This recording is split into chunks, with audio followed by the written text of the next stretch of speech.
this is Bex coming at you from Ethos, and today we are going to talk about the best plants for eco-conscious people.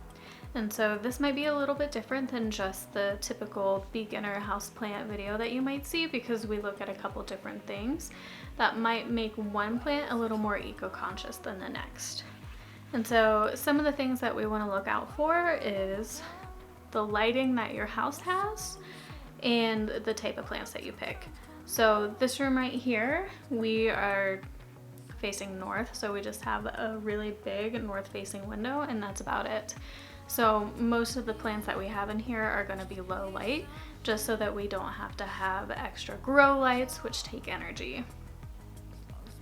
The next thing that we want to look out for is adaptability. So can the plant be moved around without dropping a bunch of leaves? So the plant that I'm thinking about is the fiddle leaf fig, because apparently if you move it even just a couple feet in one direction, you might kill the plant. We also want to look at resiliency of the plant. So this to me means, can it handle a little neglect and still survive? Can you forget about it for a couple days and it'll be fine? And the resiliency to pests as well. So a few plants that I wouldn't recommend just because of pest problems would be ivy and calatheas, as both of those plants seem to be spider mite magnets. The last thing that we would want to look at is watering and how much humidity the plant kind of needs. So again, calatheas are going to be a bad plant because they need a lot of humidity, and most of us, even if we live in a humid environment, have the AC or the heat on, which takes away the humidity in the air. And then we would have to buy a humidifier, which is labor intensive, it's material intensive, and from my experience, they don't seem to last very long. Also with the water, we want to pick plants that don't require that much water.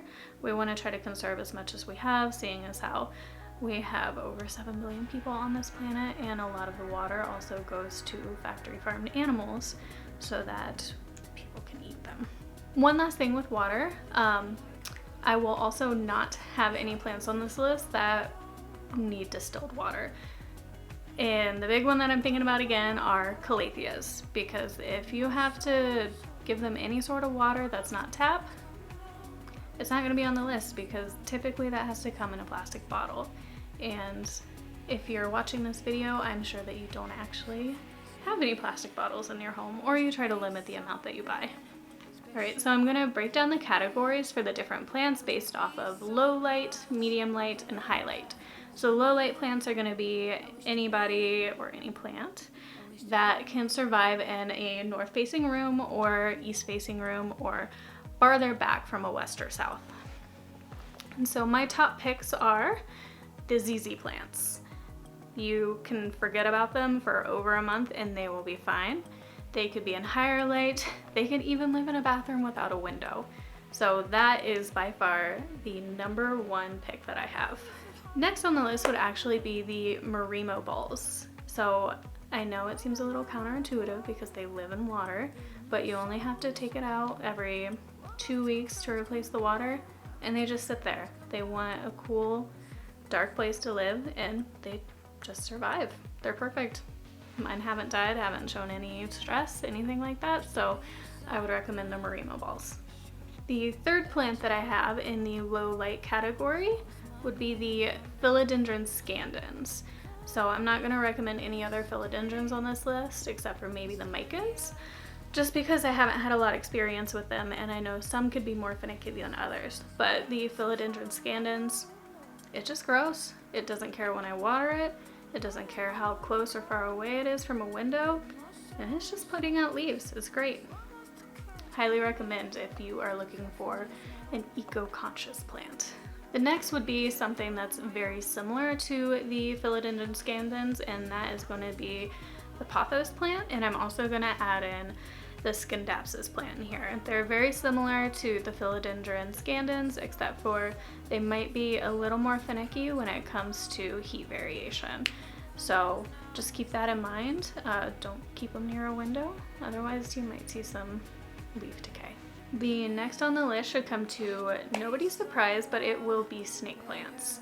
They hardly require any water. You can put them wherever you want. They can take higher light, lower light, it doesn't matter. The only thing is don't overwater because root rot is a thing with these plants. So err on the side of caution and just don't water. The next one in the low light category is going to be the spider plant. I haven't heard of anybody ever actually killing a spider plant. I have a pot with maybe 3 or 4 babies in it right now. They seem to be doing fine. I did accidentally burn a few leaves because I put it a little too close to a light source, so just be mindful of that. But I water it once a week maybe, and it's doing great. No sign of stress, no pests. Highly recommend this plant. And then the last plant in the low light category for me is just going to be Aglaonemas or Chinese evergreens. And so they're resilient, they like low light, they can be in higher light. Haven't heard of too many pest problems with them. The only thing that I would worry about is just root rot, much like the snake plant, so they want to be bone dry before you water them again. All right, so now we are going to move on to the medium light category. And so that would be right up against an east-facing window if you're somewhere like I am, where you don't have cloudy days, or west-south-facing window, just pulled back a few feet, maybe a little bit more. It'll really just depend on the housing setup that you have. But the first on the list would be peperomias. So not all peperomias are going to be easy houseplants. So the ones that I have not had any issues with are Peperomia obtusifolia, Peperomia ruby cascade, the caparata, and the Peperomia hope. So all of them are growing just fine, no pest problems, and they're very happy. The only peperomia that I have that isn't doing too hot is the watermelon peperomia, but in my defense, I bought it not looking that great to start with. And the thing with peperomias is that you do want to keep them in a medium light source. They won't do well in a lower light situation, just because it won't take up as much water. And they can be prone to root rot. So if they're in a low light situation and you water them, they're guaranteed to die. So just make sure that they're in a higher light situation. So I only have a few plants in the medium light category just because of what we talked about in the beginning of the episode. So the next one are going to be any Hoya carnosa varieties. So the only one that I have is a Hoya carnosa crimson princess. I have abused this plant and it's still surviving. It's doing great actually. And so aside from the Crimson Princess, they have the green variety, they have the Crimson Queen, there's also the Hoya carnosa compacta, and I would assume that the Crinkle 8 is in a very similar situation to all the other type of carnosa varieties. I can't give you any input on other types of Hoyas. I know that some people have had issues killing them off, so I would just stick with the carnosas if you want to have a more eco-conscious plant. And Hoyas in general, they like to dry out and they like to stay root bound, so it's also very good with the water situation, and you really don't have to give it distilled water either, so tap water should be just fine. The next plant on the list could actually go in either the medium or the low light category, and that would be the Cebu blue. It's very similar to the pothos, the philodendron scandens, and the fact that it's a vining plant. It likes to dry out and it just grows. It doesn't matter where you put it. It doesn't matter, if you underwater it a little bit. It'll survive for you, and I think it looks kind of pretty. So I recommend people getting it if you can. Okay, so the last category that I have is the highlight plants. And so you're most likely going to need them close to a west-facing window or a south-facing window. If you don't have any of those windows, I recommend that you don't buy these plants because they will die. But the first on the list would be the Ficus elastica, specifically the burgundy variety. Just because it has the darker leaves, it could suck in more of the sunlight. You can move it around. It doesn't seem to care too much about that. It doesn't need a lot of water. and it's just an easy houseplant. So the next one in the highlight category is going to be a fan favorite, and that is the Monstera deliciosa.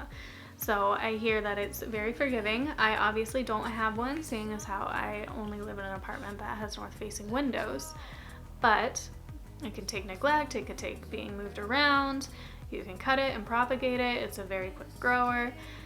I wouldn't buy any other monsteras just because they do get finickier, like the less common they become. So as long as it's just the deliciosa, I would say that you are good to go if you want to be more eco-conscious and still have a fun fenestrated plant. So the next on the list would be cacti. As long as you set it and forget it and keep it in a highlight area, it will survive. Just make sure that you are not overwatering it, otherwise you can cause it to squish up and die. So I would just err on the side of caution and wait until it kind of wrinkles a little bit, and then you know that it's thirsty and you can water it.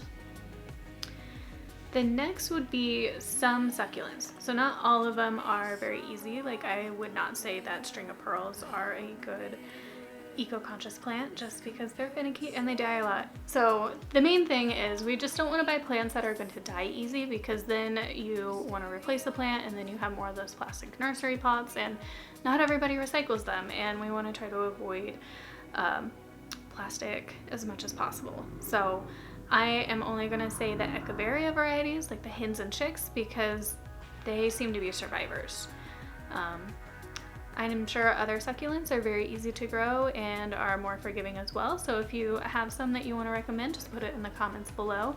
But I am just going to recommend the Echeverias. So I have two more on the list, and the next one is going to be the bird of paradise. It's a giant, beautiful plant, can be moved around, doesn't need a lot of water. The only thing it needs is sunlight. And it also doesn't seem to collect that many pests according to other people. So I say that this would be a very good plant for anybody who's looking to have plants but be a little eco-conscious. And the last plant that I will recommend today can go in the high or medium light category. I know some people might even say low light. I don't recommend that, but that would be the Wandering Jew varieties. They are survivors. So the Wandering Jew that we have, it was actually from a singular leaf that was with a bunch of pothos that I got from a plant swap that grew roots. We threw it in a pot and it grew 2 stems out of that. So if that doesn't tell you about its resiliency, I don't know what does. And you also don't need that much water for these guys either. The only thing that you just want to make sure is that it has enough sunlight. All right. So that is the list of all the plants that I would recommend for anybody who wants to greenify their space, but also be conscious of consumers. Okay, thanks. Bye.